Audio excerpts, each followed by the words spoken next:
पहला तो यह है कि तैयारी बेसिक से कैसे शुरू करें। यह क्वेश्चन आप सबके मन में कौंधता है, सबके मन में गूंजता है कि सर तैयारी बेसिक से कैसे होती है, कैसे संभव है।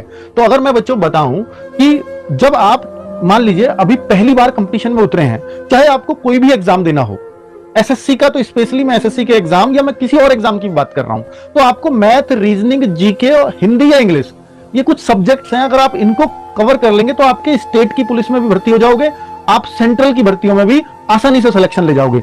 इनसे अलग कुछ आता नहीं है, आप रेलवे में भी सिलेक्शन इन्हीं से ले जाओगे। पर बात यह है कि इन चारों सब्जेक्ट्स को स्ट्रॉन्ग कैसे करें और वो कितना समय लेंगे हमारा, तो मैं उन सारी बातों को करूंगा। पहले आपको इतना बता देना चाहता हूं कि जब आप बेसिक से शुरू कर रहे हो तो आपको किसी एक कोर्स से जुड़ जाना चाहिए। आप क्योंकि सर कोर्स से जुड़े बिना काम नहीं चल जाएगा, क्या हम यूट्यूब से सारी तैयारी नहीं कर सकते? यूट्यूब पे सब कुछ पड़ा है, ऐसी कोई क्लास नहीं है जो यूट्यूब पे ना हो।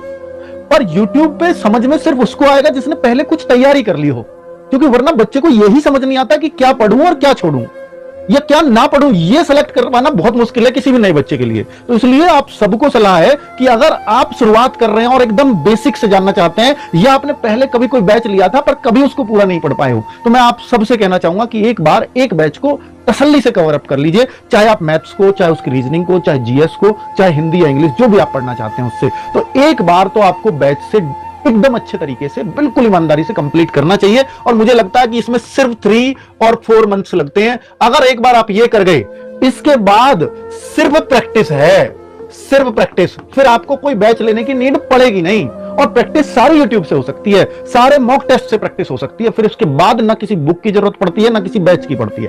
तो आप सबको तो पहले तो ये कहूंगा कि एक बार आप किसी एक बैच से जुड़ जाइए। और ये जो बैच मैं आपको बता रहा हूं कि हम एसएससी जीडी के माध्यम से जो बैच लेकर के आते हैं, वो बहुत ही बेसिक से कराते हैं। वीर बैच लेकर के आए हैं और वो बहुत ही बेसिक है। अगर आप चाहते हो कि सर एकदम बेसिक बच्चे के लिए कुछ चाहिए, तो फिर वीर बैच से अच्छा कुछ नहीं हो सकता।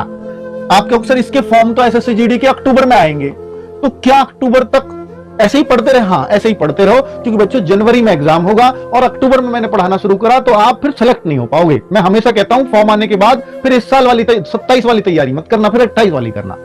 अगर आपको 27 वाली तैयारी करनी है तो वो तैयारी अभी से होती है। हम हर बार तो अप्रैल मई से शुरू कर देते थे, इस बार ऑलरेडी जून में कर रहे हैं, क्योंकि एसएससी जीडी ही लेट हो गया पीछे का।